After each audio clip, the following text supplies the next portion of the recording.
So we're going to work on section 10.2, which discusses a general equation, general formula to solve equations that can be put into this form. And that formula is the quadratic formula. Now, in this remote situation, you kind of access to that formula, and that's great, but you really should have that memorized. So let's do a little quick thing here to help you keep that formula in mind. And I hope now figures that this isn't going to play. What's going wrong here? Let's try here and back. There. Hope that one works. So I'd like you to have this memorized, even though you can kind of look it up anytime you want. It's good to have it memorized. The quadratic formula is negative b plus or minus the square root of b squared minus 4ac all over 2a. Yay, all right. So now you're going to have Pop Goes a Weasel stuck in your head all day. But like I said, it is important to have it memorized, not because you can't look it up, but because when you're doing problems, you don't want to have to take the time to slow down so much. So one of the important things here is to make sure that you have 0 on one side, which is why in this first example, I move the 1 to the other side. When it moves sides, it changes signs. So it changes sides and signs, so it becomes a +1. And that's your A, B, and C here. I'm going to plug that into this formula over here. So like I did in my other video, a lot of times I like to write this formula with a bunch of empty parentheses and then fill in those parentheses. So I'm going to fill those in with B for the first two, A, C, and A. So let's see, it's going to be negative of 9 plus or minus the square root of 9 squared minus 4 times A, which is 7, times C, which is 1, over 2 times 7. So the problem with the quadratic formula is that it's just kind of a lot of grunt work, a lot of grinding. But the good thing is that it always works. So let's see if we can't simplify that. That's going to be negative 9 plus or minus the square root of 81 minus 28 over 14. And that's an 8. That looks better. 81 minus 28 is 53. So it's negative 9 plus or minus the square root of 53 over 14. Now, sometimes you might be asked to calculate decimal values that approximate that. So, okay. That's something you'd probably want to do on a calculator. Certainly, even I would struggle to do it by hand. So here you can see that I've already typed that expression in, and I got negative 0.1228, et cetera.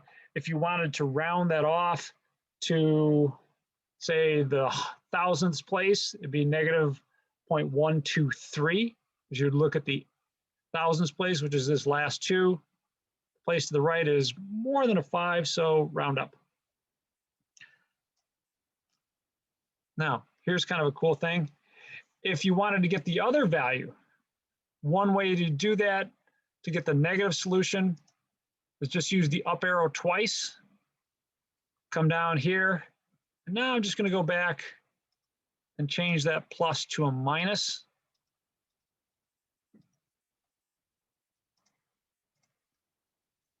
And there's my negative solution. So I get 2 solutions. One of them is about negative 0.123, or the other one is negative 1.163. Those are my 2 approximate solutions. Are we okay with that? Those 2 solutions? Now keep in mind what these things represent. These are the solutions. These are the numbers that you can put back into the original problem, and they should work. So the original problem was this up here. Now what follows next is not something you're responsible for, but it is kind of satisfying and reassuring that you can double check your answers. So if you have a graphing calculator, you could do something like this. And let me clear out the key history here so you can kind of follow along with what I'm doing.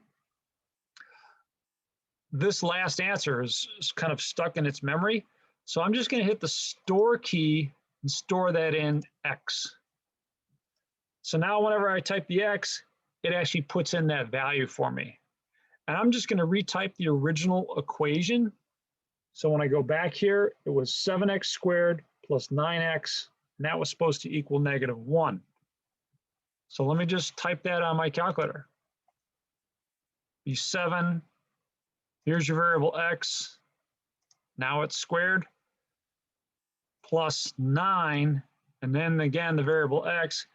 Can anyone guess what's going to happen when I type in or press the enter key here? What should I get?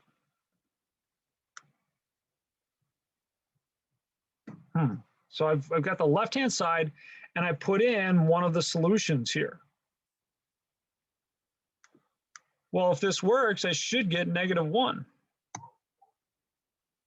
So let's press the enter key. Bingo, I get exactly -1. So that's reassuring. How are we looking with that first example? All right. Now, the ones that get a little more challenging are the ones that have, for instance, a negative value for B. So let me take a look at something like that. So this would be example B.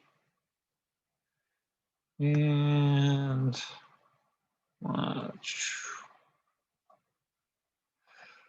we'll go down to the second one, 9x squared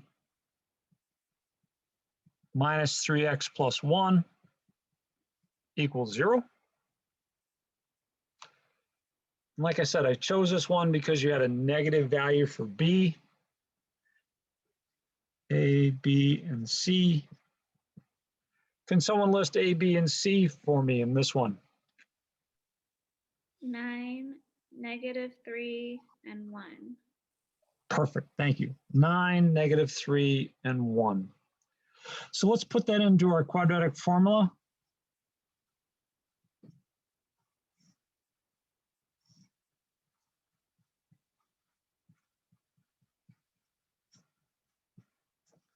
There we go. I think I got that filled out good enough. So I'll start out with the negative of -3. Here's the reason that I like the parentheses here.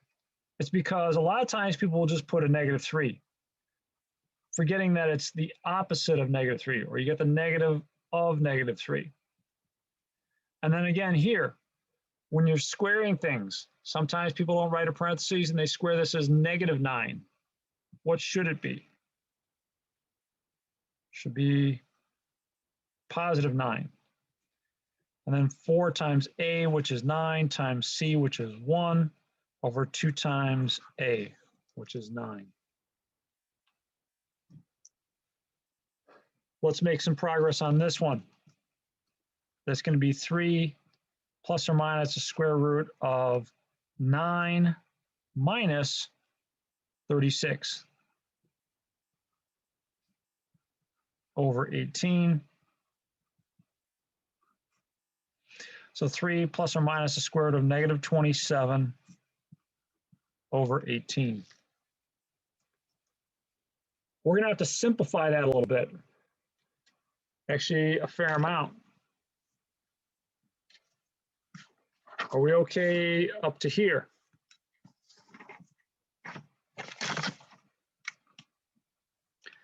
All right, I'm going to copy this over onto the next page, and then we'll continue, because we got to figure out what we're going to do with that square root of -27. We actually need to do a fair amount to kind of keep going with this problem. So let's see here. 3 plus or minus the square root. I'm going to break up a square root of -27 into 3 different radicals. Can anyone suggest what I can put in one of those?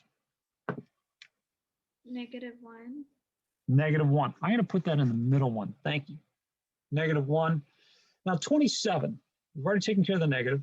27, I'm going to break up into two parts. Can anyone suggest what I could put in that first one? 9. 9. Beautiful. This is going to simplify very nicely. Square root of 9, of course, is 3. How about square root of -1? I. I. Well done. And square root of 3 just stays there. So, okay, looking good. Now, there's a couple ways you could simplify this. In the next problem, I'll show you a different way. But this one may be more practical for you guys. Maybe works better. We're going to take and divide each of those terms in the numerator by the term in the denominator. So it'd be 3 over 18 plus or minus 3i square root of 3 over 18. And in doing it this way, it makes it less likely that people are going to do this. They'll cancel the 3 and the 18 like that. You can't.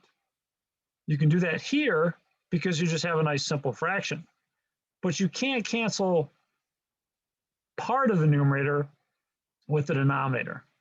You'd have to have the whole factor. You'd have to factor out a 3. But this simplifies to 1/6. And here, this also is going to cancel. 3 goes into 18 6 times. Well, what's left in the numerator?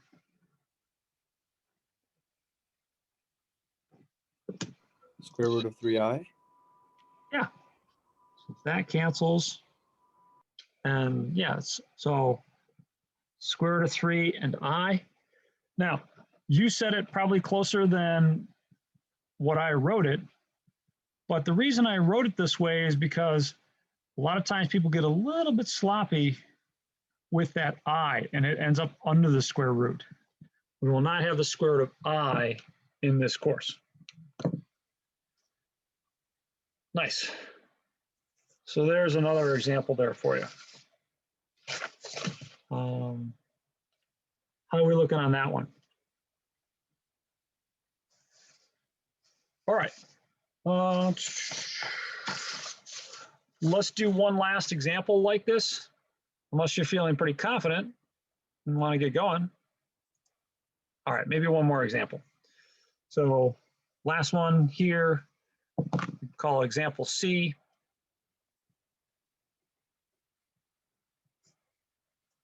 That'd be 4x squared minus 6x plus 3 equals 0. Oops, this over here. So I'll be honest with you. The first thing you should look for is see if you can factor these things. Now, these are more challenging, and maybe you can't factor them, and that's okay. But for myself, I always look real quickly to see if I can find an easy factorization. If you can't, that's fine. And in this one, you won't. So let's just jump to what always works, which is the quadratic formula.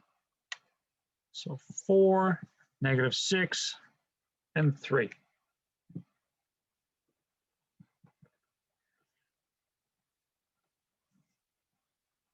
Negative of something plus or minus the square root of something squared, 4ac over 2a.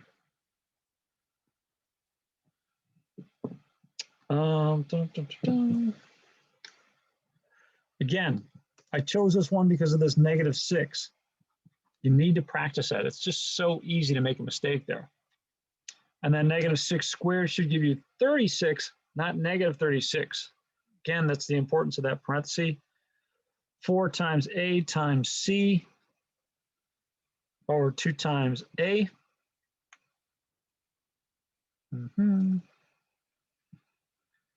6 plus or minus the square root of 36 minus 48 over 8. quite often a little wishful thinking happens with problems like this. And people will write 6 plus or minus the square root of 12. Where's the wishful thinking, or what's wrong with this? It's negative 12. Yeah, it's negative 12. Thank you. It's negative 12.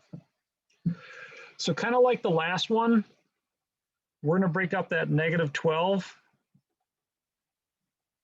into 3 radicals.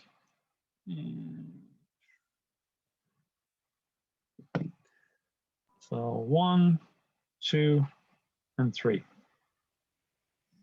See if you can't figure out